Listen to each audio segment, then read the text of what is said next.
device for turn off. Okay.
So I'll probably start.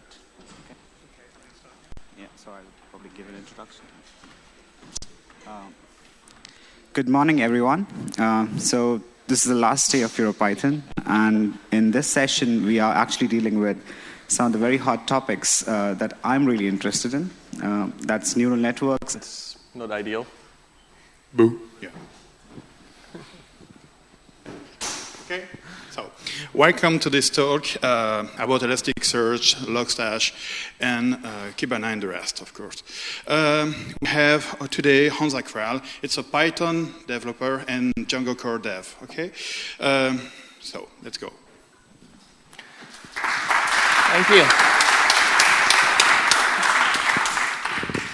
So, good morning, everyone. So, I'm here to talk about logging all the things.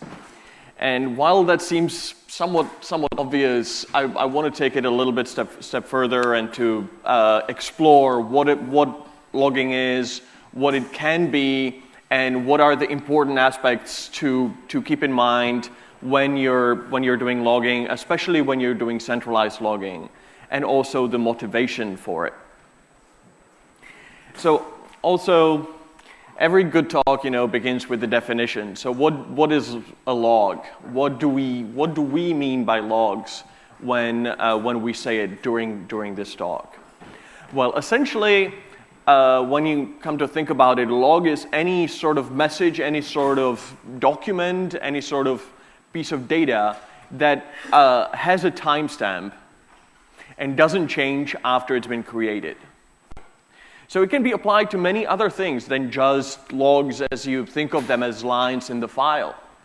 It can be a Twitter feed, essentially also logs, any sort of stream of events as they happen. But also something that happens in your organization on the business side. All the invoices that you send out, all the money that you get back, all these transactions can also be considered logs and can be treated in very much the same way. You can actually use the same system to treat them, and I'm trying to convince you here that it would be beneficial. And also metrics can be viewed as logs. So your CPU usage, your free memory, and all of this information that's traditional stored next to the logs in some other separate systems, but in reality it's kind of the same data. But except for some textual representation of what's going on, we have a numerical one. But it's really the same thing, and you want to treat it the same way, and you want to work with it exactly the same way as you would with logs. So I will probably keep saying logs throughout this talk. Just keep in mind that it applies to anything that has a timestamp and doesn't really change much once created. So that's what logs are. That's what logging means for us today. So why should we care? Why do we talk about this logs and metrics so much? Well, currently, any company out there generates a huge amounts of data. All the information that's going on, all the different events that's happening, an incoming request from a user on the load balancer, then on the web server, then on the server serving the static files, then on the database. And this is just when we're talking about a simple website. Imagine that you have anything more complicated. Imagine, God forbid, that you have something like microservices and you need to track all of the different services and all the different requests that are going around. That's a lot of data. And those are just the technical data. You also have a lot of business data. How is your business doing? How is your traffic? What sort of thing is happening on the business side of things? So those are all the data, and a lot of the times they're just going to waste if they're recorded at all. Some of them you always have to track because your business depends on it, but a lot of it is going to waste and can be used. But let's start from the simple questions. What happened last Tuesday? Preferably at 3 a.m. If a customer comes to you and says, "Hey, I use your service, I really like it, but last Tuesday at 3 a.m. I had this annoying thing happen to me, and it really bugs me." What do you tell them? How do you find out what's actually happening? Well, the first approach is you typically try to grep it. You have some log files somewhere, you try to grep it, and that breaks down pretty quickly. Like, that's fine on your local machines if you're looking for something that just happened. But if you want to look on a production system, that's typically not that nice, because you would have to go to multiple machines. Sure, we can all do SSH scripts and stuff like that. That's fine. We can go to multiple log files. Even that we can do with grep. It's getting a little hairy, but you can still do that. What's harder to do is any sort of analysis or discovery. Because grep, you already have to know what you're looking for. If you don't know what you're looking for, there is no way that grep will help you. And lastly, the crucial part of the question is Tuesday at 3 a.m. Who can grep all the different log files for what happened at Tuesday 3 a.m.? I see no hands raised up, and that's probably fairly accurate because, time is fun, especially when you're dealing with computers. And the nice thing about time and time format is everybody likes their own. And people don't really like to share. So we have just a sample here of some of the formats that you might see in a very common log files. And some of them are quite interesting. For example, postfix just assumes that it will never run for more than a year. That's not really the confidence I'm looking for in my systems, but okay. And you can see that they're all very different. Some of them are not even sortable. So how does this work if I want to grep for something that happened Tuesday 3 in the morning? Well, the obvious answer is you cannot. So we need something else instead of grep. So what's it going to be? So let's see what we need to do. But also, we want to be able to do more things than just look at the individual log files or individual events from individual sources. We want to be able to correlate different events. And that's why I gave you such a huge spiel about what log actually is and what it can be. Because only once you get logs or data from multiple sources do you really get to see some interesting stuff. For example, if you compare your logs from your load balancer and from your web server, and just look at the raw numbers, you can immediately deduct certain things in certain behaviors. For example, if your traffic on the load balancer is going way up, and the web server traffic is still going steady, that's probably a good thing. That probably means that you have some sort of caching on the load balancer and it just works. But if you see them rising together, that means that the caching that you have in place doesn't work. And that's something that's nearly impossible to discover without having both of these systems together in one system that you can compare these numbers. The same difference is web server versus database.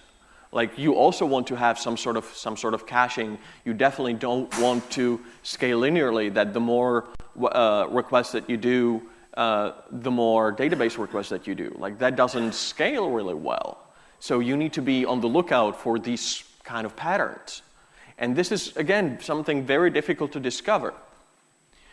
Also, what happens when you see a rise in errors on your web server? Does it maybe correlate with a new deploy or with a new employee getting on board or a new client or something like that? But you can also not stop there, and you can go into the more businessy kind of sort of thing. So we bought these ads, we bought this traffic from someone. Do we really have something to show for it? Sure, for a lot of these things, you can go to external services, but external services are external. They don't know your system, so they might be difficult to tie in to the rest of your infrastructure. So this is sort of everything that we want. We want to be able to look at what happened on Tuesday 3 a.m. and we want to be able to answer all of these questions, do the correlations. So how will it look? What's the ideal state of this proposed system? So we need a central storage. We need something that can handle the different data that's coming from different sources, that can handle the amount of data. We also need the data to be enriched. We don't just want the raw data, the raw text file from the log. That's not interesting. We want to parse it, and also we want to do some enriching. So, for example, if we stick with the example of running a web server, we have a URL in there. We want to map the URL to the article and the author who wrote it, or the product in our eShop, and the category of that product. Because once we get that, we can immediately see much more information in our data. The same as when we have the client IP or the user agent. We might want to see which country did they come from. And also additional stuff, like we see some cookie in there. That's cool, but was that user logged in or not? What was the username? All of this information. And once we have this information, of course, we want to be able to search on it, to filter on it, to get the results back. So if you know you have an annoying user called Honza and he bugs you, hey, I can't find anything on your website. You can just easily do a search, say, hey, from this user, did I see any 404s? Maybe there is something wrong with this browser or something. So this is what we want. We also want to be able to analyze all of it. So not just look at individual records, but look at patterns, visualize the data, and be able to discover some interesting stuff. So essentially what we've designed here, or what our wish list equals to, is centralized logging. That's a technical term for the system, and it consists of several steps, and those steps will not be surprising at all to you right now. So we need to collect the data. We need to parse the data in case that they are in a textual format. So we need to extract the different fields that are otherwise hidden in the text. We need to create a structure from the text. Then we need to do the enriching step. So do the GeoIP lookup on the IP address and other sort of other stuff. We obviously need to store the data somewhere that's capable of doing the search and aggregations. And finally, and most importantly, we need to visualize the data. Because we as humans, we are pattern recognition machines. It's very easy for us to spot an anomaly in a pattern. It's very hard for a computer to do so. You would have to instruct the computer specifically what to look for, or you would have to have a very, very smart computer. And smart computers are expensive, especially in time. So how can we accomplish that using the Elastic stack? So Elastic is the company I work for. We produce all of these things to do all of that. And don't worry, this is no sales pitch. Everything is open source. So this is how it maps. So in the center of everything, to store and doing the search and analysis, we have Elasticsearch, which is the data store that can handle this amount of traffic. For visualizations, we have Kibana. We'll see pretty screenshots later. And for the collection and parsing, we have two products. We have Beats and we have Logstash. And they are a little bit different. Whereas Beats is more like a lightweight agent that will sit on your machines, collect the data, and send them somewhere, either for further processing into Logstash or directly into Elasticsearch. Logstash is more heavyweight. It has much more options, but it's also much heavier to use. Just to demonstrate what I mean by that, Beats is a small agent written in Go. It's a single statically compiled binary that you can just upload somewhere and it will work. Whereas Logstash runs in JRuby, so written Ruby runs under JVM. I'm pretty sure that's fairly popular in this crowd. For more sophisticated, or if you really need more from your system, this is typically how it would look, that you would use Beats to actually collect the data, and then Logstash for doing the parsing and enriching, because that's what this is all about. So this is the overview, so now let's get into it. So the first step in the process is Beats. And Beats is sort of just a family of products. There are several different Beats, and most importantly, you can create your own Beats. Beats is written in Go. We even have a beat generator, so you can just run a command that will create all the scaffolding, all the boilerplate code for you, and you just have to essentially write the one function that actually collects the data. And we have several different types of Beats out of the box. So let's see some examples. The first one that we have here is metric beat. Metric beat is something that regularly does something and collects some data. It has different modules. This is an example working configuration where we want to configure when we want to monitor Redis. Every 1 second, we want to essentially capture the info from host 1. And we also have one for Apache, where every 30 seconds we want to do the same thing. And then Beats have these modules for Redis and Apache. It knows how to go in and fetch the information. We also have a file beat, which is essentially just, here is a log file, just keep tailing it, and optionally say, if you see a line doesn't begin actually with a hash, just merge it with the line before. So that probably means that there's a stack tracer or something that spans multiple lines. So we can group them together already on the beats level when we are first collecting the data. Because doing it later is a hard problem when you have data coming from multiple sources. How do you identify which actually belong together in a simple message? And then my favorite beat is packet beat. All you have to do with packet beat is you say, I have this protocol running on this port. And then packet beat will just keep monitoring the network and logging what's going on in there. And because it understands the protocol, it can give you more information. For example, it understands the Postgres protocol, so it can tell you, this is a select, this is a transaction, this is a select going to this table, and log all of that information in a structured manner. And finally, these are all the inputs that you can have, and then finally you have an output. Output is either Elasticsearch or a file or standard out, or in this example, it's Logstash. So we'll just take it and send it to Logstash for further processing. So it's a custom TCP protocol to get it into Logstash so we can do some more stuff.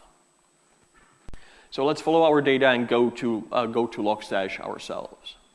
So what Logstash is, it's a data ingestion pipeline.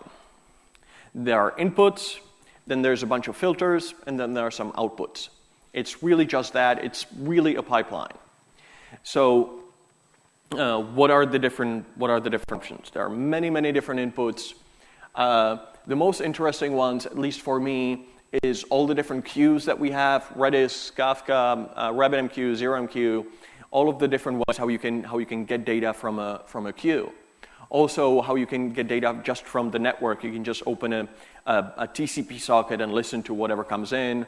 Or there is specialized one like the Beats input that's pretty obvious. Or even syslog or log4j. You can even just go to S3 or SQS or some other systems. So many, many different types of inputs. How you can get the data and ingest them into the pipeline.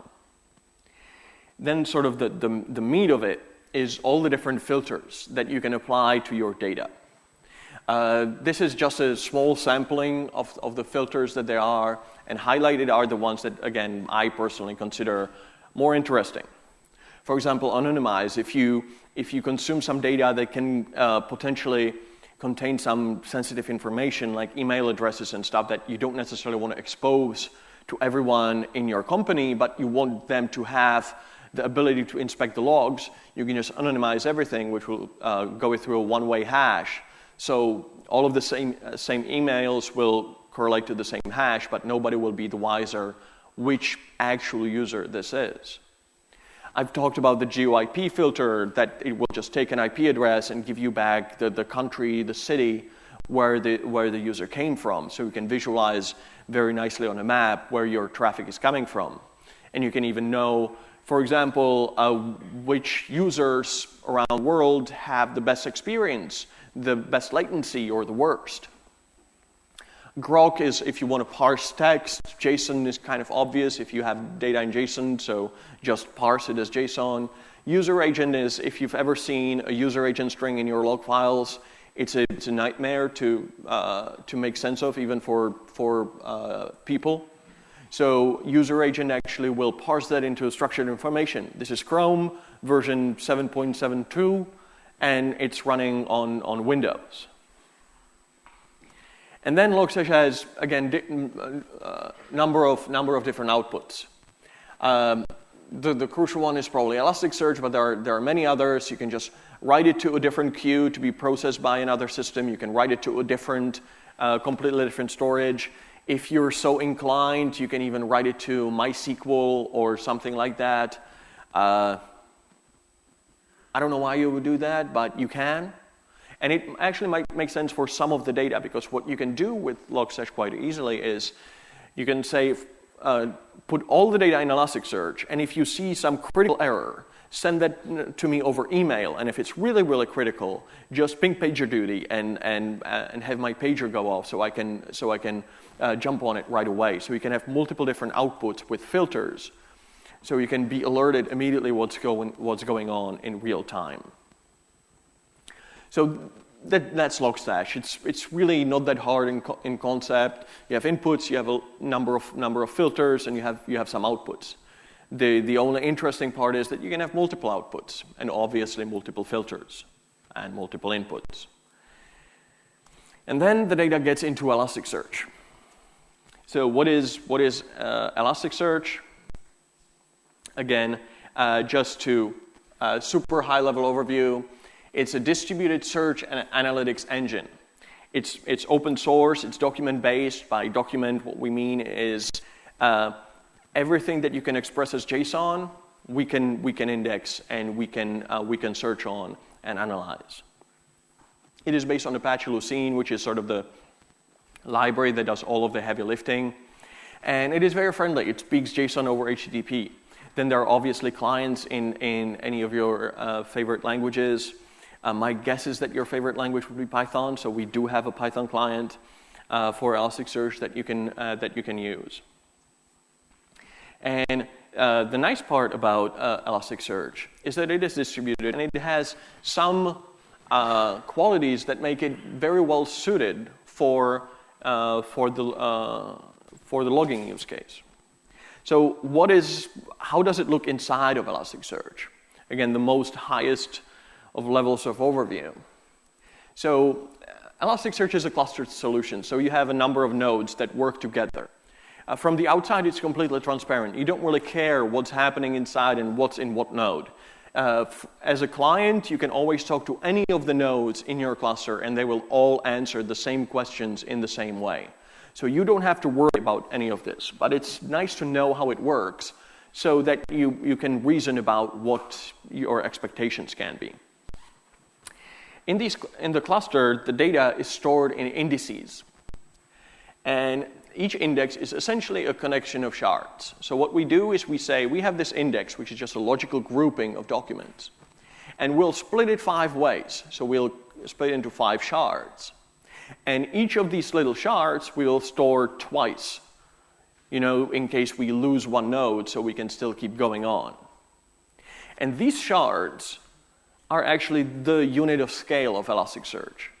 And when we have the cluster, so in this case we have 2 indices, one with 4 shards and 1 replica each, so we have 2 copies of each shard, and one with only 2 shards and no replicas. We don't care really about that index that much.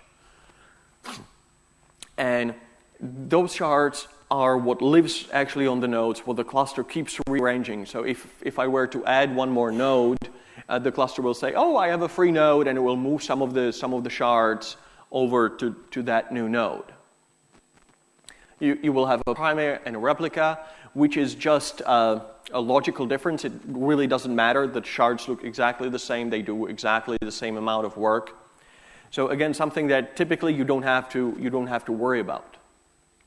But what this means is a very important thing. When you search across through the orders index, in this case, you will have to go out to 4 shards, and that's okay. We can absolutely do it. We can even stand, and that means that it is the exact same operation if I want to search 4 shards, no matter where they come from. So it can be inside 1 index or inside 4 indices. And the only thing that really matters is the number of shards. And this allows for some interesting things, where we can create a new index every day with any number of shards. Typically, you would start with 1 shard when you're starting the system, and you would grow the number of shards as the 1 shard becomes not enough. And then when you search, you just search over as many indices as you need data for. So if you want data for the last 7 weeks, you just search over the last 7 indices. And this also means that you can treat the indices differently. So for the current index, for the index for today, you will have more replicas, and you will have it on those nodes that live on stronger boxes, the boxes with SSD drives and everything, because those indices are doing the most work. They're actually actively indexing new data. And as the data gets older, so a week-old index, so you will just back it up. You will do a snapshot with Elasticsearch. You will store it on S3 or something like that, and you will remove the replicas, which means that at this point, if you lose some node, you will lose some data. But that's okay. You have a backup, and also this data is not that important. It's week old. It's okay to save a little money sometimes. Then a month-old data, you might want to move to weaker boxes. So boxes with just huge spinning disks that everything will live on. Then you can even close the indices, so they will still live on the disk, but they will not be in memory. They will not be available for search. But you can make them available for search very, very easily just by opening them. And finally, like after some amount of time, you can just delete the data. So you have a very clear plan how to degrade your data and make them use less resources, even while keeping them. Sure, it will mean that if you search for older data, it will be slower, but that's okay. 90% of your users will probably just want to search today or yesterday, or typically actually just last 1 hour. They just want to see the dashboard for the last 1 hour that they can actually just put on the wall and have always there auto-refreshing every minute. So that's one nice feature of Elasticsearch that's very relevant to the logging use case, how you can make use of it. And speaking of dashboards, so the last sort of part in the Elastic Stack is Kibana. Kibana is a small JavaScript application that provides visualizations for your data in Elasticsearch. It doesn't have to be log data, but with log data, that's how Kibana started, and that's really where it shines. And you can see immediately here what I talked about. You can immediately see a gap here in the data. And you can see it because, again, you're human, I assume. So that's why visualizations are important. And this slower one, you have, so this is split by country. For each country, we split, again, the users of our website, whether they're authenticated or not. And for each of these two groups, we ask what browser they're using. And immediately you can see very different things for different countries. So we have China here, where we have mostly authenticated users and some not authenticated users. And in the end, we have I don't know what country, but nobody there is logged in. And you can see that immediately because it just pops out. Because, again, the human thing and all that. You can, if you use the GUIP filter in Logstash, you can see where your users are coming from just by clicking on a map. And you're not limited to just pretty pictures. You can actually drill down to the individual records, and you can do search. So in this case, I'm looking for responses that went to IE6 and are 400 to 600 kilobytes in size. And I can see the individual records. I can see the individual URLs. You can see that we are using the data from U.S. government. They actually publish this data set publicly. So you can drill down. You can click into it, and you can see all the different values. So putting these things all together, this is how it looks logically. You collect the data with beats. You send them to Logstash to enrich them. You store them in Elasticsearch, and you visualize them using Kibana. This is sort of the ultimate thing. Well, the ultimate architecture would be that instead of just the arrows, you would probably have like a queue in each. Instead of each arrow, you would have like a Kafka between beats and Logstash and between Logstash and another Logstash that would then put it into Elasticsearch. But that's only once we're talking hundreds and thousands of requests per second, like 100,000 requests per second or millions per second. If you only care about thousands per second, you can just do it directly like that and you will be perfectly fine. If you need more capacity, you just add more machines, more nodes at each level. You can have more than one Logstash, obviously, and more than one Elasticsearch. You should have more than one Elasticsearch to get any sort of high availability and resiliency. So this is how it works. It's really not that difficult to set up. You can just start with everything on one machine. When you want to start, I recommend you just use Beats and Elasticsearch alone.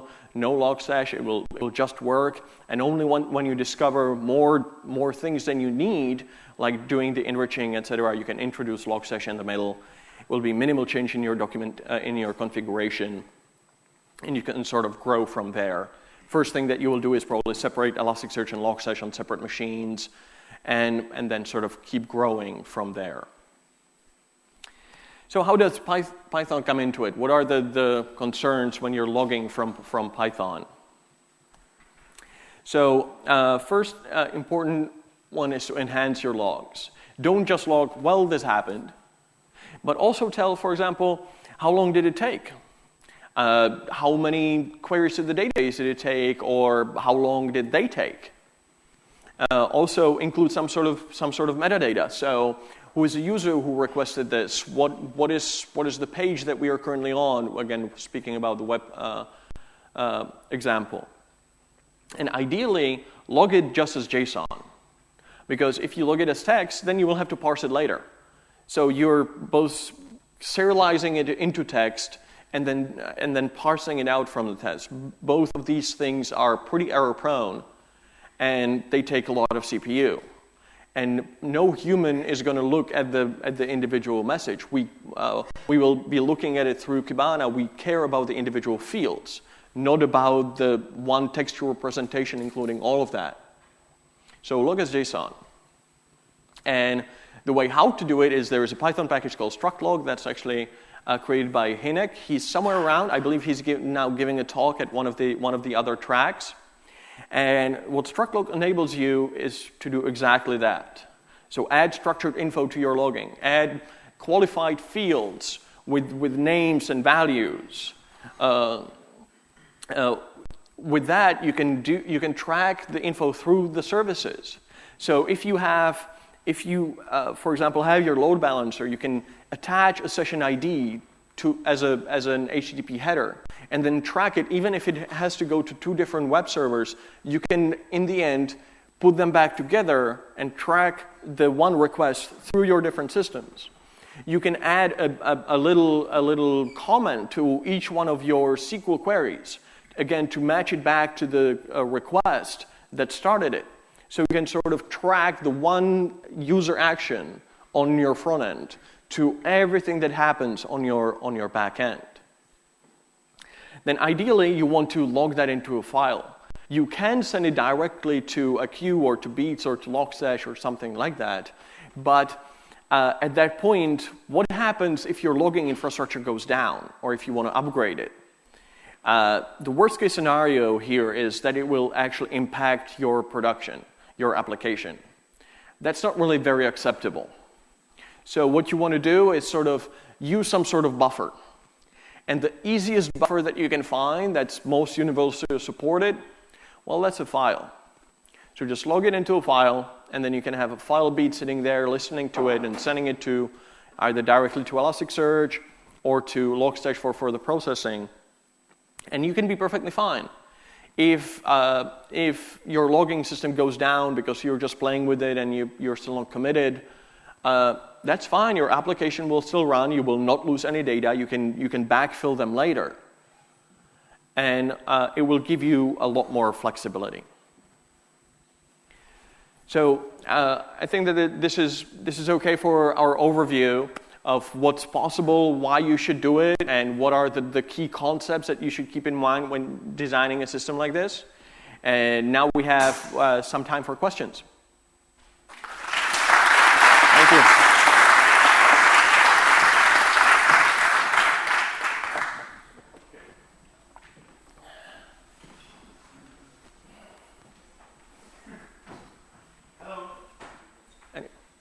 Can we get the mic? Yeah, it should work. Okay, so any questions? Okay, does it work or not? Okay, so is there now open source solution for user authentication in Elasticsearch? Currently, no. But Elasticsearch speaks HTTP, so what you can do is stick an Nginx in front of it and do HTTP off and SSL on it. It's very difficult to do like different levels of access. It's possible, but there might always be the weird corner cases. But that will get you 80% there. And it's very easy to set up. If you need more than that, unfortunately, currently, you have to pay us money. We do offer commercial plugins for Elasticsearch, and the one doing security is one of them. Hi, great talk. What's your suggestion for environment where we are installing full our stack of products at the client side and we don't have an access, so everything is there? Sometimes we just can pull the log files if we ask client. So what's your suggestion for this scenario to effectively get the logs stored in Elasticsearch? There are two different ways how to do this. One is that you install Elasticsearch in Kibana at the client with every installation, but that's probably only worth it if the client will get some value out of it as well. If that's not the case, just create a pack of the logs, ship them over, and then have your own stack that will be configured to actually get that pack, read through all the logs, run it through the entire pipeline, get it into Elasticsearch, and then visualize it. And at that point, it's only up to you whether you will just create a temporary one, like on AWS, just for each one of these packs that you received, or you will have one big one and you will get the data from all the clients. Make sense? Yes. Cool. Okay, Any another question? We have one here. Please. So you mentioned that Beats understands different protocols and we can configure it to listen to the TCP port and send logs down the pipe. Let's say I have my services running in Docker. How do Beats play with them? So with Docker, there are several ways how to do it. You can install, so the Docker listens on the network interface. So the easiest way for this particular beat, which is packet beat, you can just run it inside the Docker container with the application that you're trying to monitor. Or you can run it in a separate container that you configure the networking that it will be able to listen to that traffic. Alternatively, you can not use the packet beat and just log things directly using the metric beat, which can live in its own container and just keep pinging the other services. Alternatively, Docker has its own logging functionality that you can then feed into Logstash. So you can use Docker to collect all the logs from all your containers, aggregate them together, and send them to Logstash for processing and for loading into Elasticsearch. So there are many different approaches. It depends exactly on what you're trying to do. Okay, thank you. Sure.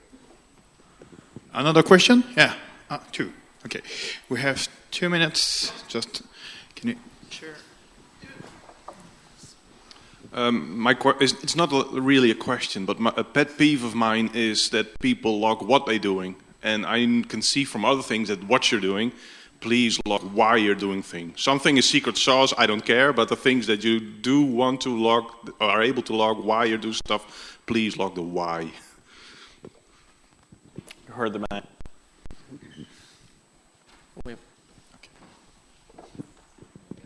And about this flow of log messages through time, are there some hooks in Elasticsearch for that? You know, like after 1 week do this with data, or do you have to just write scripts?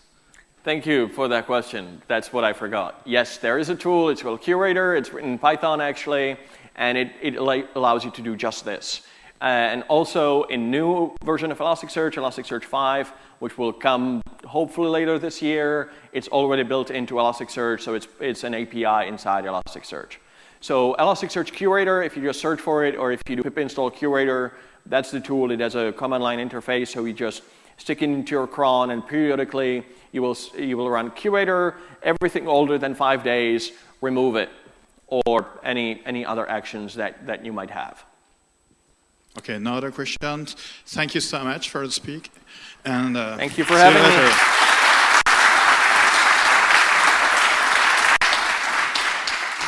So I'm going to announce the next speaker. It's Alessandro Amici. We'll explain test-driven code search and reuse coming to Python with pytest.dev.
Okay, welcome to this talk. The speaker is Alessandro Amici, a good developer, I think, yeah. It's a friend. So he will explain some stuff about PyTest, and so welcome.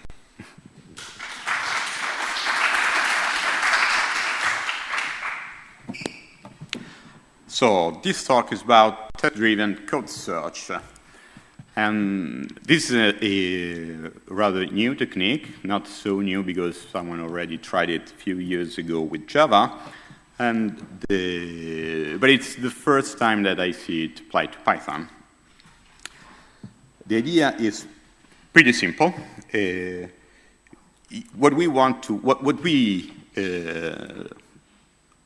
produced, what we did was a very basic search engine.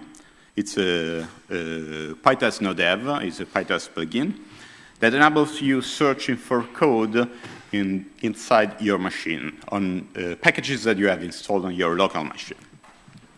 The special thing about this, the test-driven search, is that you use a test as part of the search query. So you may use some also metadata and try to refine your search, but at the core, what you are looking for is what you describe within a test. We call it a specification test.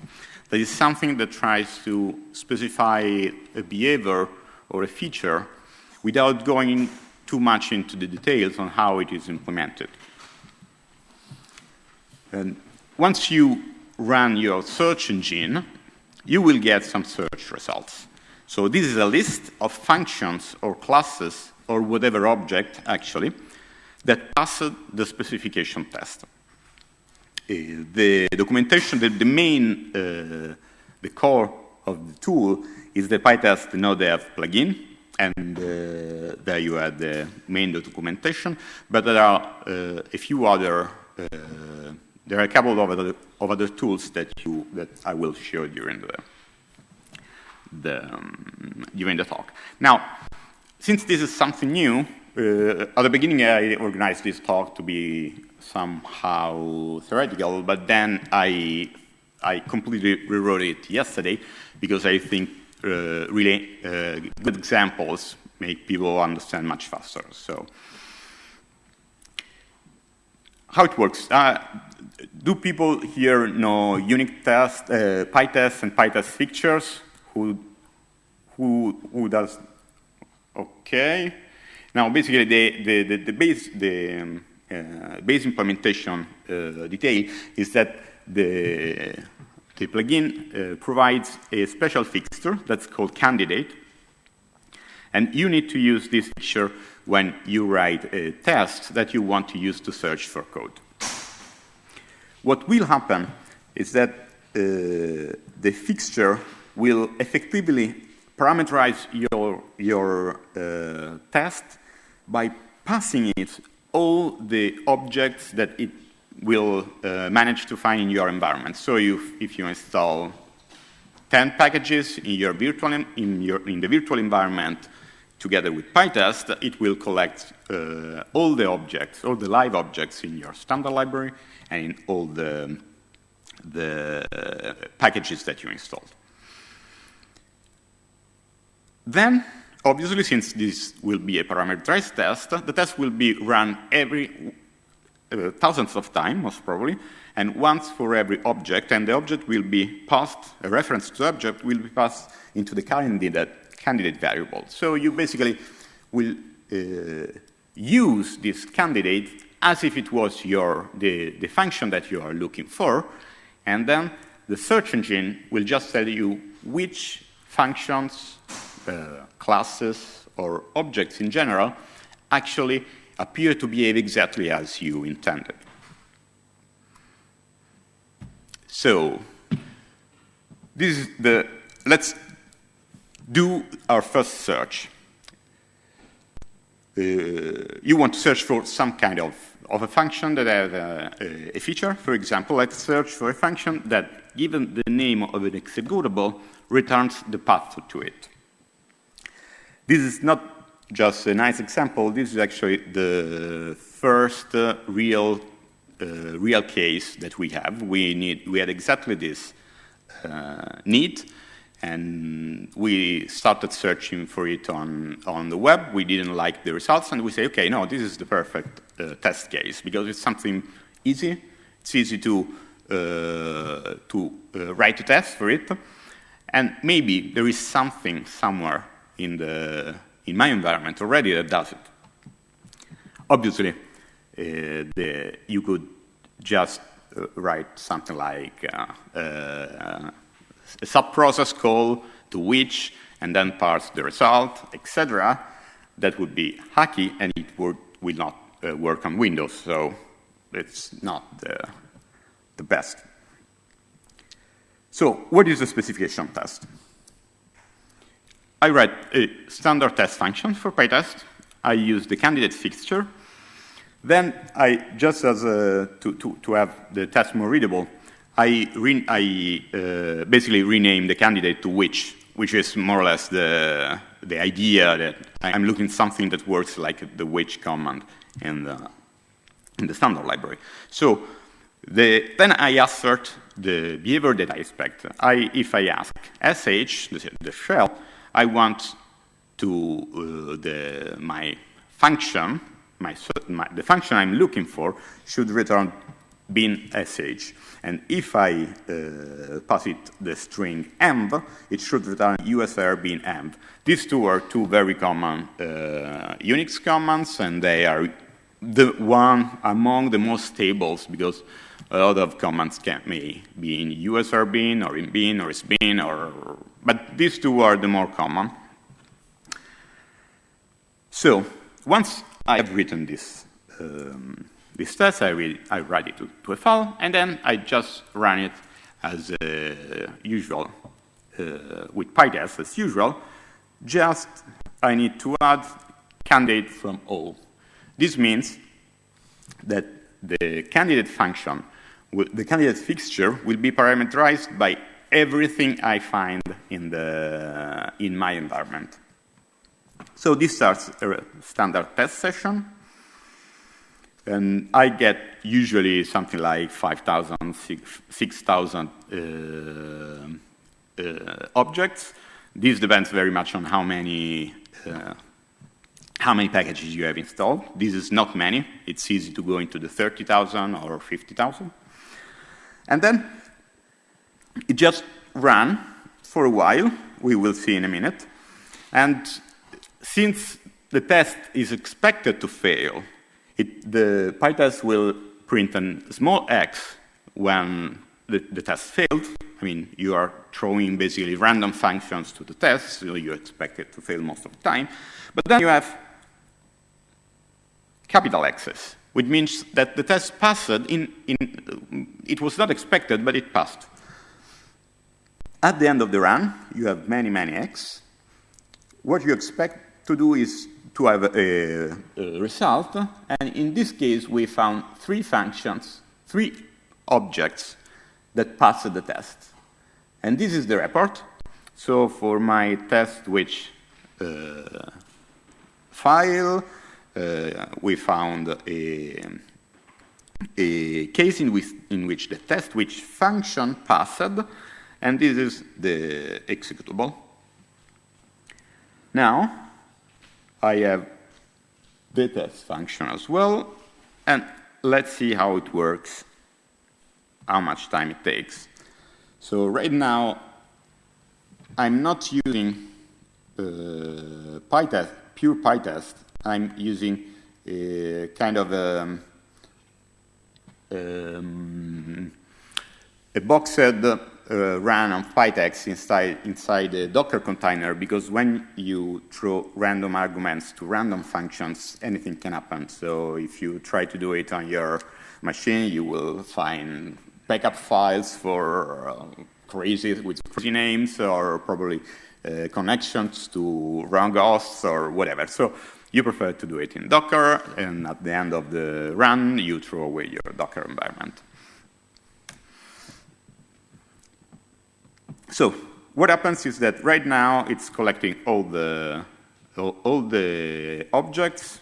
Now I have a little bit less objects than when I did the test, because I blacklist objects all the time, because they are they might crash your environment or I don't know, open up a browser, etc.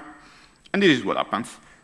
Now all the tests, that test is running with all the functions. We see most small x. It means that we didn't find much, but here we have 1x. So this is one of the, we found at least one function that actually worked.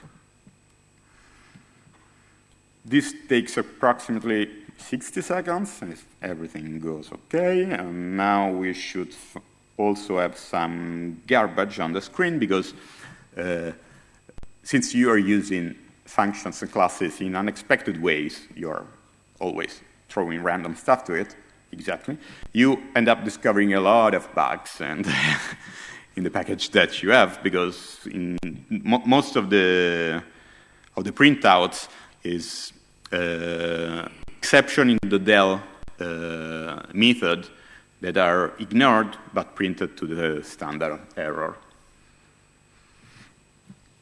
Well, it's finished. So this is the...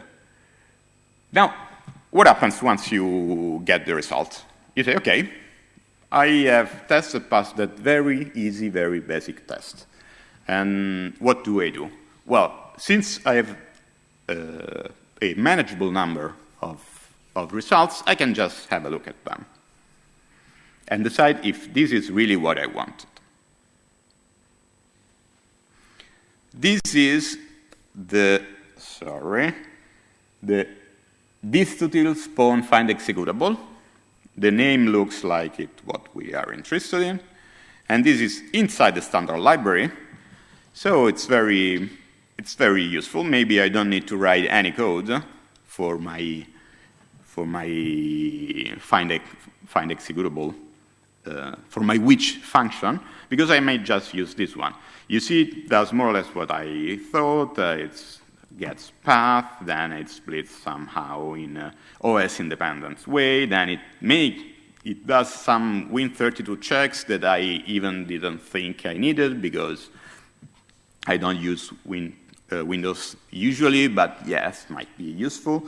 And then it just tries to see if the file exists inside the path.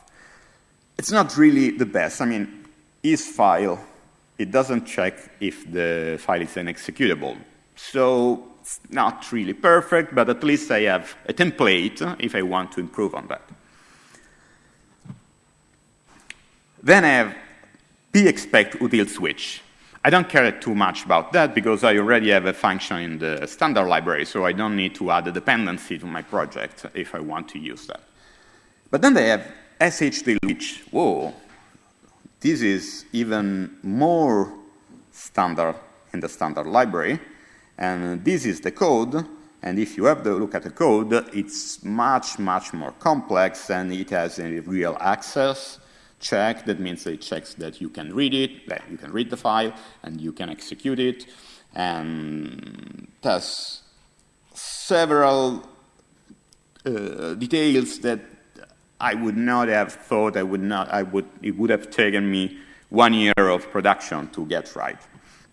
So very nice. Unfortunately, if you go into documentation, you learn that this is only a Python 3 only, actually Python 3.3. So if your code, if your use case needed to work in Python 2 and 3, you might get to a very nice find executable. It's still in the standard library. It's not as nice, but okay. Or maybe you can just take it as template and get it better.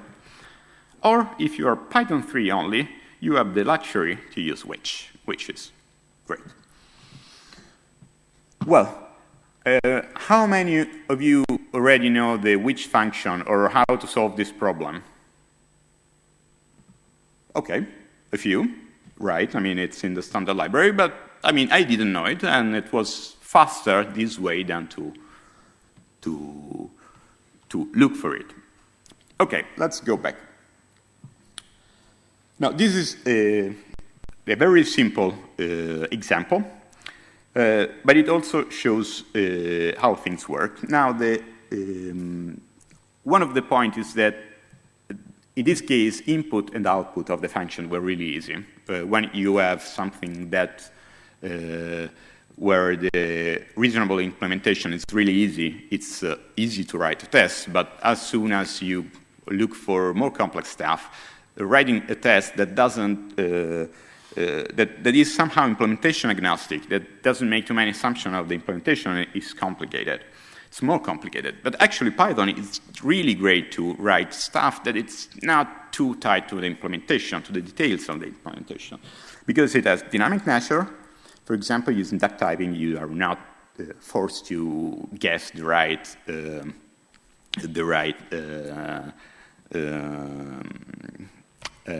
data type. The in operator is extremely powerful, and a lot of classes even work nicely with the in operator. That is, instead of looking if the result of your function is a list and the first element of a list is what you were looking for, you just use the in operator to see if somewhere inside your function, inside your result, there is what you expected it to be. And then you may write specific helper. In particular, we wrote the Node specs that helps you, that leverages the inspect module to go even deeper into the search of where if your result actually contains what you expected it to contain, even if in crazy ways. So, let's see how you would write a specification test in a way that is that tries to be more independent from the implementation. Here, I want to parse an RFC 3986 URI. This is also a real test, a real case, and so I use the candidate fixture. I just rename it so I read it nicer. I use a test URI, and then I get my all functions that I will get will be past this URI, and I expect it to return some kind of tokens. And then here I will check if the schema and the path that I put in my URI are correctly parsed. Now, since there are a lot of false positive that are just strings, I mean, just functions that return the same string as the inputs, I check that the return of my functions is not string. I don't care. I really want the string to be divided into tokens, so I don't want one string. I want some kind of list of strings. So let's see how it goes. This is the naive implementation in the sense that I didn't use any special trick except Python standard in operator, that is overloading, etc. Now this is going to run, come on, and usually I have different command lines that can be passed, and those mostly needs to restrict the search space. If you already know that some part of some packages are not useful, you want to restrict the search space so you get faster. But this one, candidates from all, it's the more powerful. It's just search for everything and anything in your environment. So this is where, obviously, I tested just before the wrap session plugin.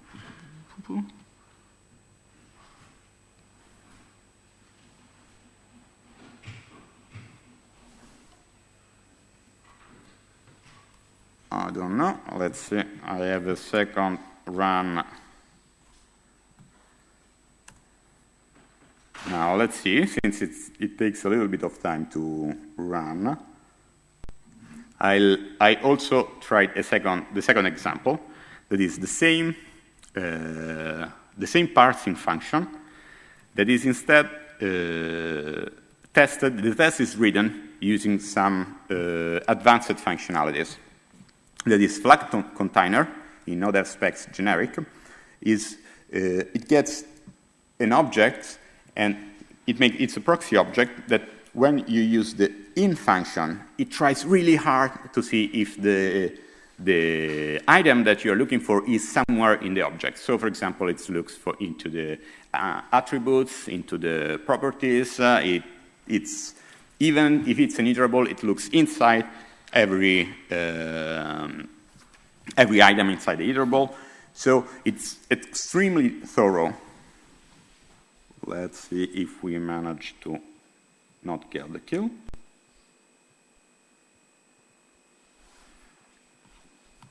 So, okay, apparently they're both running.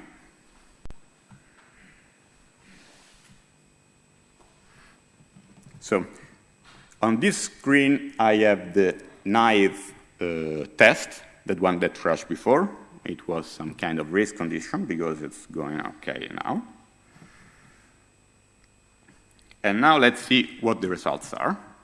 Okay. I got several results.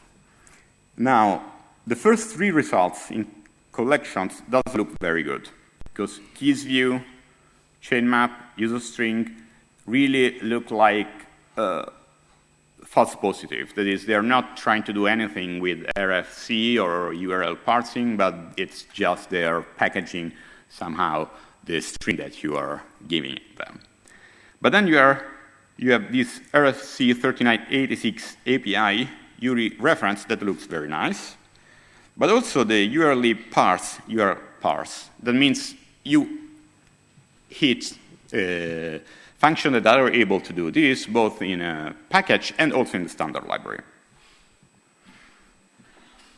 Now, what is interesting is that in both cases, both the URL parse inside the RFC 3988 package and also the one in the standard library, they don't return lists. They return classes. So how exactly this worked with a class? The point is that a lot of people are quite smart, and they give you some way to access stuff or to test stuff in an implementation-independent way. That is, the two implementations that they used actually provide a __contains _ method that tests exactly if they manage to find pieces that tests exactly like a string, like a tuple or a list. So it's not a simple type, but it's a class that behaves like a type. Very nice. So you can happily use this one for most of your need. But if you need more features, if you may explore the code and you see this special package has more features. For example, it's able to recognize the username, which the standard library function doesn't. Now there is something even more interesting. The other test, that one that uses a dedicated proxy object to do the containment test, has found one more object that matches. And this is a class in pip, in the pip product, that actually does the right thing, but doesn't provide the nice containment helper functionality. So we managed to get it as well because the helper function tried very hard to find if the Postgres and the path, the schema and the path were inside the class. So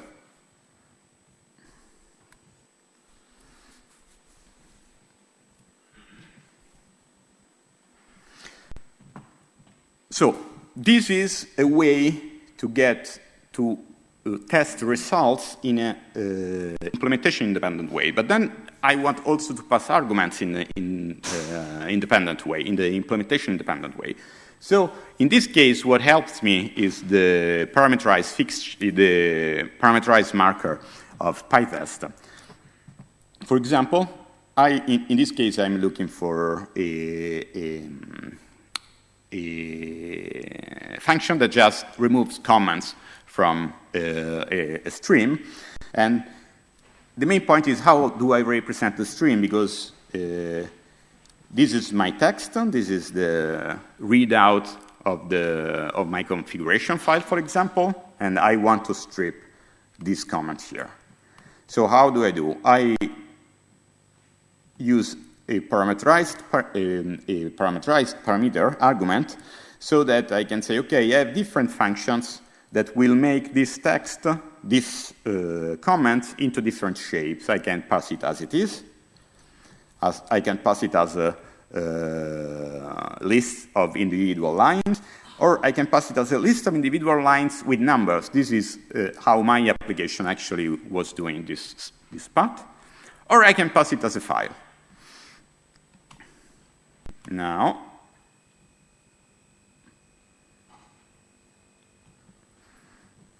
in this case, since I have a lot of parameters, I will run not just 5,000 times, but this will run 20,000 times. So I prefer to restrict my my search by just including any function whose name matches this regular expression. So I want something that has to do with comments. This makes everything much, much faster. And here it is. So I find a ignore comments function in pip, very good, because pip is something that I might assume it's a light dependency. And this tells me that the text to stream that passed is the third one. So I go back here. It's 0, 1, 2. So this is the way, which was exactly the way I preferred. I could have worked with all the other trees, but this means that I don't even need to change my application to use that function. So by the way, extremely fast. This is the ignore comments. It's very simple, and it has also the feature that skips the line if it's empty, and this is the reason it also returns the line number, because it doesn't return all the lines that you pass. And look at the other function just below. This function takes options, which is a special class, and this class must have the skip requirements regex, otherwise it crashes. Oh God, even if I needed this, I would never ever manage to pass the correct parameters to it, because these parameters is extremely tied to the implementation. So I do tests that are quite loosely coupled with the implementation. I try to be as implementation agnostic as possible, but I only find functions, callables, or classes that are good code. That is, they don't mix implementation details uselessly. You could just have skip requirements regex could just have been a keyword argument with a same default. And the function would be as useful, and I would have been able to search for it or to use it in general. So when you search, you may either get only relevant results, which means your query is just perfect, or you have to refine your query. So if you don't get any results at all, which happens quite often, it means that your test is too strict, and you probably need to remove test case, edge cases, or probably just use a lower number of normal cases. If you find a lot of results, but they are not relevant, it means that your test is it's too weak. It's not strict enough, so you need to add more cases, describe your feature better, and probably add more corner cases. If you appear to go from no result at all to no relevant result and back, it means that you don't find anything. You most probably are looking for a function that is not in your environment. Now, this is the base of code test-driven reuse, which is something that started have been studied a little bit in the Java community, and the idea is to use of test-driven reuse is just that you start like test-driven development. You start your test. Maybe you try to write it in a more independent way than just than you would do if you already know what is the implementation that you are doing, and then you try to search if you find a function that already works. If any function passes your test, then you have 3 options. So if you don't find any function, it's test-driven development. You have to develop it, so fine. Otherwise, you may just import it. That means you get the dependency. Or you may fork it. That is, you get exactly the same code, test, you check the license, and copy into your project. Or you may just have a look at it to see how many details you didn't think already. Another trick is that you may just use the test-driven code search, which is a tool by itself, for unit test validation. If you wrote a test, you think it's a good test, then you make a search with it, and you find a couple of totally unrelated functions. It means that your test is too weak. It finds false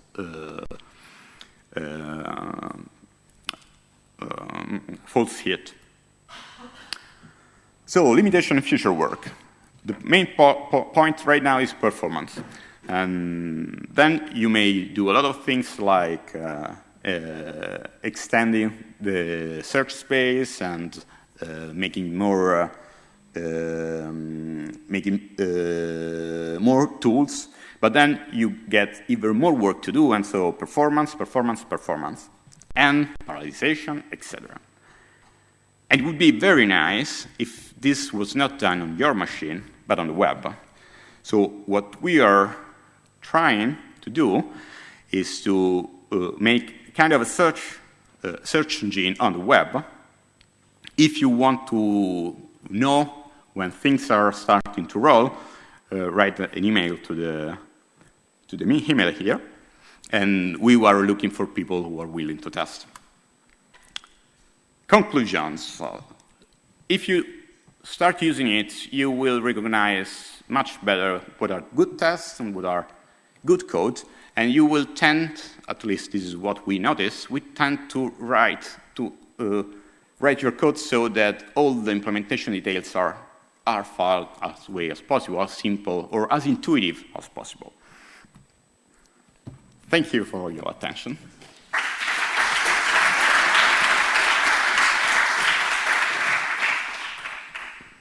Okay, do you have any question for that? Okay.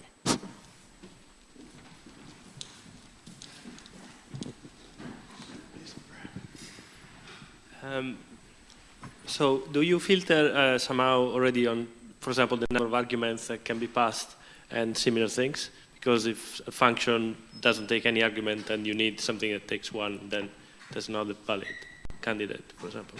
I didn't understand. When you look for candidates of things that solve your problem, do you filter already on the things that you've done?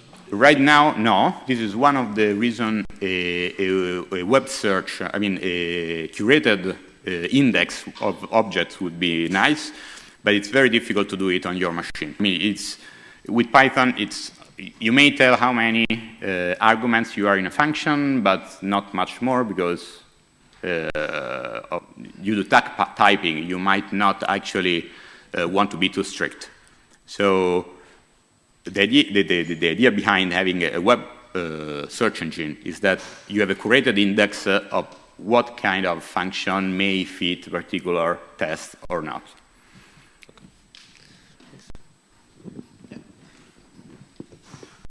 Is there anything for timing out functions that could take a long time? This is already taken into account. Every test has a timeout of 1 second, so a lot of the stuff that are tried are timeout. I use prompt, row input, or etc. Doesn't give any problem. The real problem is when you call C extensions and they just crash the interpreter. I have a long list of, I have a long blacklist for this kind of things. Another question? Yeah? No? See. So how do you deal with multi-argument functions where I don't know what the order of the arguments is going to be and what's the time complexity of that? Okay. So this is what he, in the first line, in the first row, tried to do at the beginning. There is an automatic permutation of arguments. I refuse that because right now to get correct, it's more important than to enlarge the search space. But as I was writing this talk, I noticed that you can easily use the parameter. You can easily parameterize your function just switching arguments. So it can be done right now with by just passing a parameterized with switching. And the complexity, it's very hard. If you have two arguments, it's 2, but then it's n factorial. So with 4 arguments, you are already very, very heavy. It's very easy to go into the hundreds of thousands of tests. Now it was really a small environment and for educational purposes, etc. Grazie mille per tutto. Alla prossima. Thank you.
So, come on.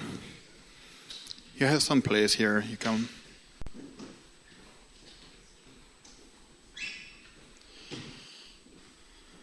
So this new talk is the talk of Patrick Mulbauer.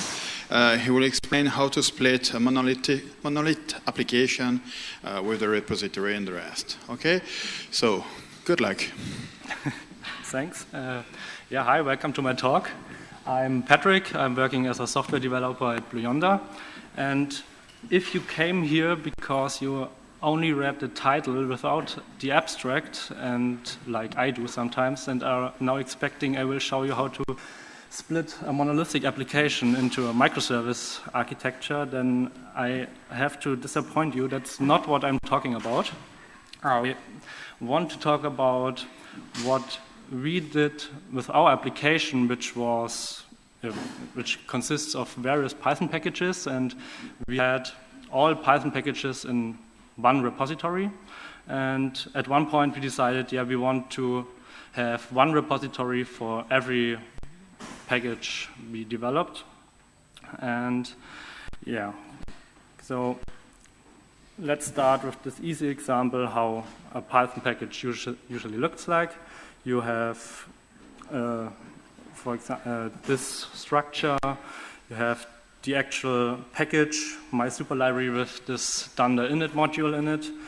Maybe you have a requirements file. You probably have a setup.py file. And of course, you will have tests. And for us, it looked like something like this. So we had lots of these packages in one repository. What we also had was this one requirements file for the whole application.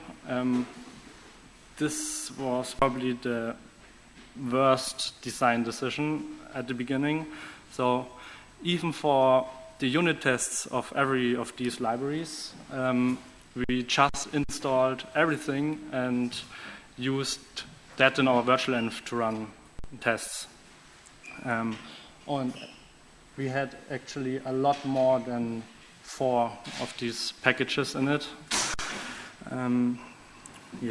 So why do we even want to split it?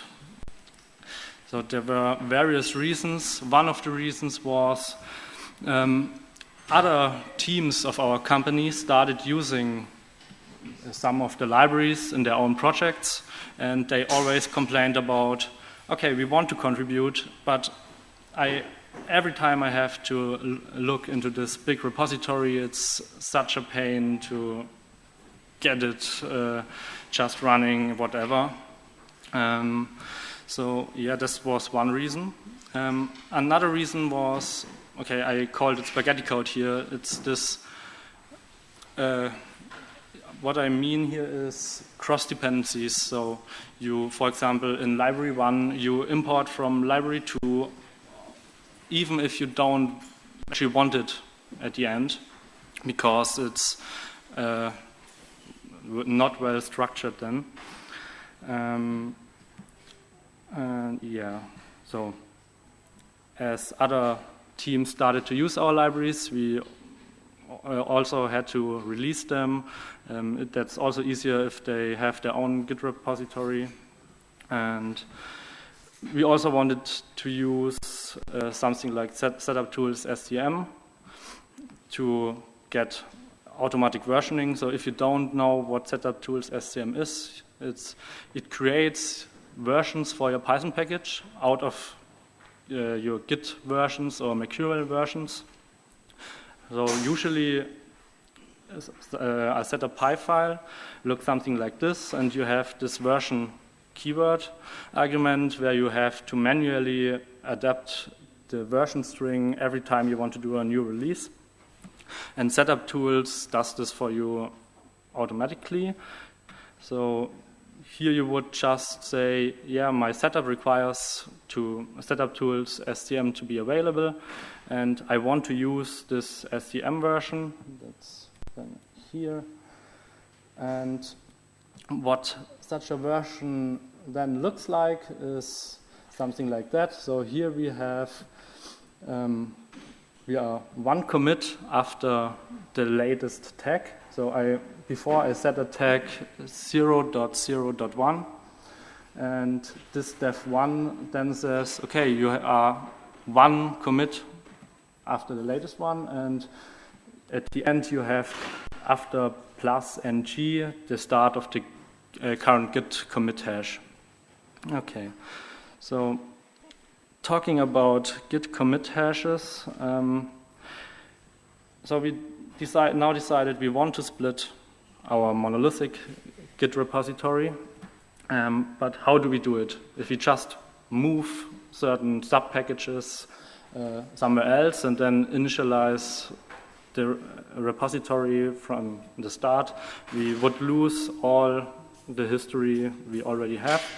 But if you use Git, I don't know if there's something similar in Mercurial or any other SCM, but with Git you have subtree, and subtree has another subcommand split, and split creates a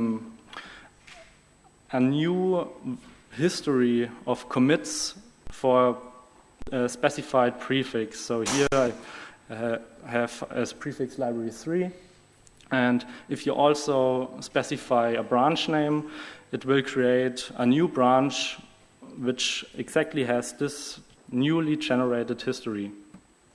What you can then do is create your new package and initialize it with Git, and then you can pull this branch you created before from the monolithic repository. Now you have a new repository for your new library 3, and with all the history which affected library 3. So, okay, this has to be done for all packages in our monolithic Git repository. What then changed for us is how do we do our continuous integration workflow? Because before we had just this one repository, it didn't matter in which package we made changes for our next feature. As we used Jenkins, Jenkins just checked out the latest commit. Every change in every of our packages were available, and yeah, that was easy. That's one of the advantages if you have monolithic applications, architectures, whatever. What we then did, we saw, okay, now we have lots of Git repositories. Let's just check out every Git repository at the beginning and create our application artifact out of this. This ended up in a really messy Jenkins job. So if you don't know Jenkins, Jenkins has lots of plugins. One of those plugins is the multiple SCM plugin. There you can specify multiple repositories which should be checked out at the beginning of a job. And yeah, we did this for all of our extracted libraries and had this huge list, and this was horrible. It was really horrible when we had to do bug fix releases. I mean, can you imagine how hard it is if you have to configure all this. Okay, so in Jenkins you have to specify which tag, branch, or whatever has to be checked out. So if we wanted to do a bug fix release, we had to specify the tags or commit hashes which were used back for our release, so that we only change the repository where we had to do the bug fix release. And I think you can imagine that this was really horrible, so don't do that ever. What you actually want to do, of course, is just use your libraries in your application just like any other library. And the problem with that was if you add your libraries to your application's requirements txt, every time you change something, you would have to raise the version in your requirements file, because you pin your requirements, of course. And yeah, that's also not a good workflow, because it happened quite often that we implemented new features in our library packages, then the unit tests for this library passed, then we thought, okay, we can do a release. But when we actually used the new version in our application, we saw, oh, no, that's not working at all. And you want to have this feedback a lot faster. So what can we do here? We came up with this workflow. So we run unit tests of our libraries. If they pass, we let Jenkins upload a reel to our internal DevP server. And at the beginning of our application job, we just install those with the --pre option of pip install. With this option, you can install pre-releases, so beta releases, alpha releases, or those dev releases you saw earlier created by setup tools SCM. So we always had the newest versions in our continuous integration pipeline of all libraries, very new, at least the unit test pass. And then we created another job for actually doing application releases. So if we want to do a release of our application, we now have to do releases of all the libraries where we know, okay, with this version it works, and can then run this extra release job where this --pre option is not used. Okay, I mentioned DevP. Who of you knows DevP or uses DevP? Okay, not many hands. So DevP server is a PyPI server. We use it at Blue Yonder for our internal packages, but you can also use it on your laptops. So it's also just a mirror for PyPI. And for example, if you are on the train and want to hack but don't have internet connection and have to install a package, you could do it offline if it's already cached. Yeah, you can whitelist, blacklist certain packages and do lots of more things. Another thing is requirements pinning. Who of you ever had this version conflict exception? Okay, my colleagues and a few others. So what we agreed on, we said we don't pin the requirements in the setup py file. So you have there this install requires. Because if, for example, library A requires requests greater 1.0 and smaller than 2.0, and another library wants to use the next feature of which came with request 2.0, for example, then you get this annoying version conflict error. And most often it does not make sense even giving saying, okay, I want to have smaller than 2.0. And yeah, the application is then responsible to use the correct requirements, and this will avoid lots of these exceptions. One other comment, so we don't pin the requirements in the setup py file, but we pin them to have a special set of requirements for running the tests. So, and another developer can then check out tag 5.0, for example, and see with which requirements the test actually passed back then.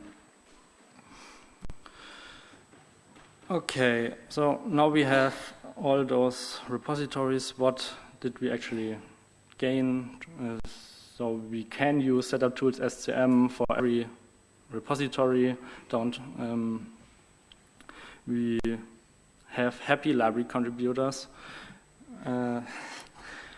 But on the other hand, for us application developers, it got a lot more complex. So now if you develop a new feature, sometimes you have to do changes in 3, 4, 5 repositories. You have to keep them updated all the time, and that can be really annoying sometimes.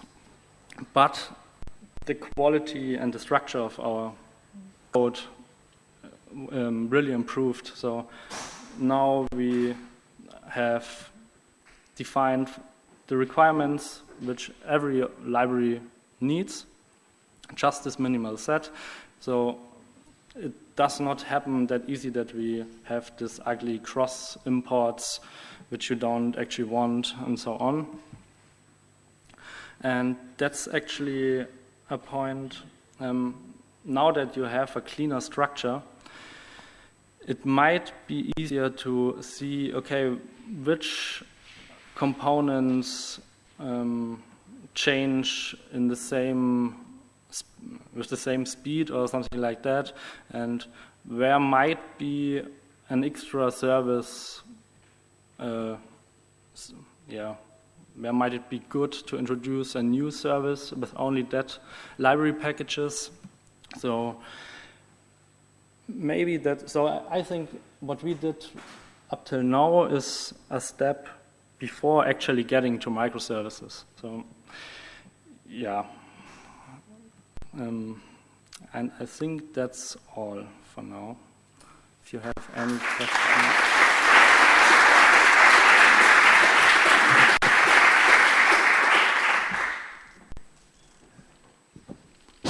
Okay, so thank you for your talk. Have you some question for our friend?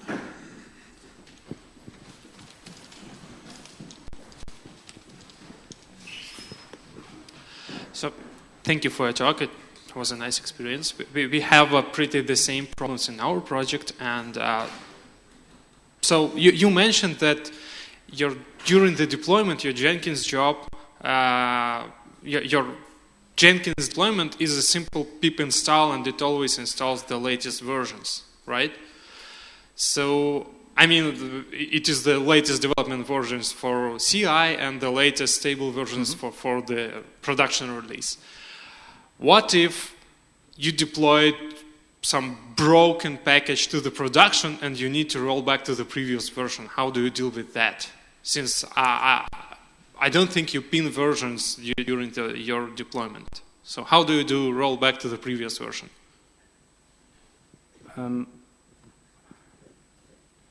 No, that does not happen. So we don't pin what the libraries want, but we pin in our application, and we also then install with ---- steps, so that we don't get any recursive requirements. I'm not sure if I understood your question correctly.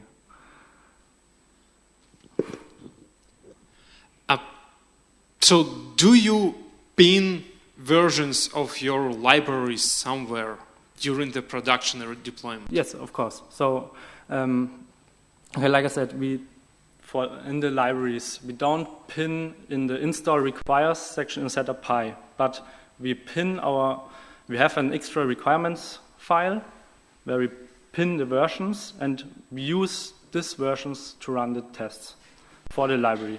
And in our application, we then pin, we want library is like 5.0, and so it cannot happen that something else comes in. Okay, we can talk later, Okay. maybe. Thank you. Yeah.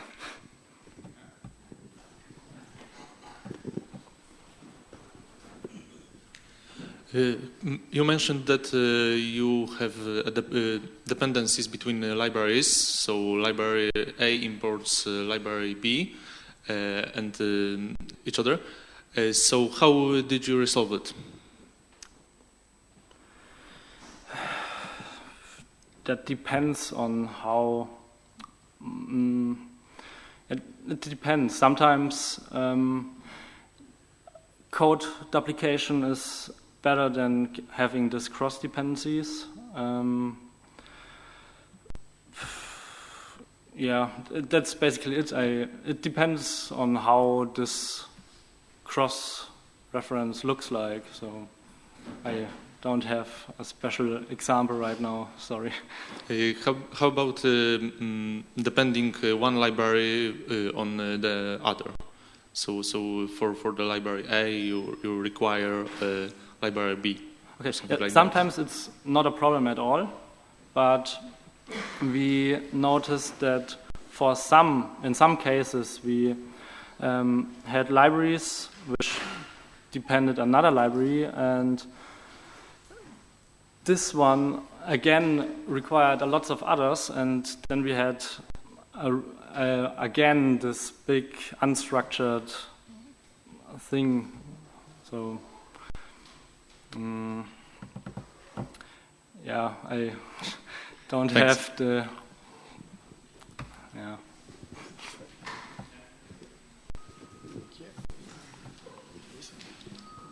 Hi. Did you consider using Git submodules for your problem, like for pinpointing versions and then being able to have different kind of release branches for that?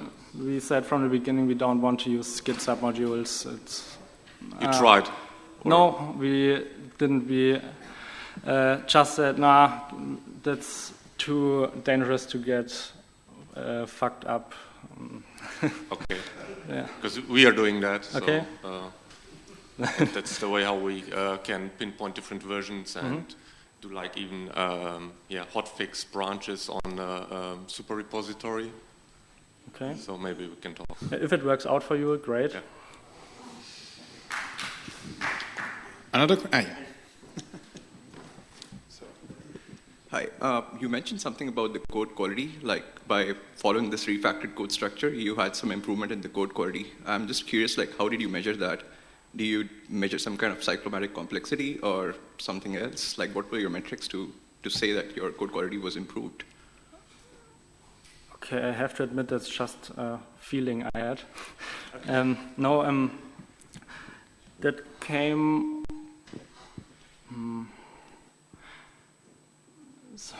Okay, it's difficult to explain. Maybe we can talk after that. Sure. Yeah, no problem. Another one? No? Okay. Thank you so much, Patrick, for your talk.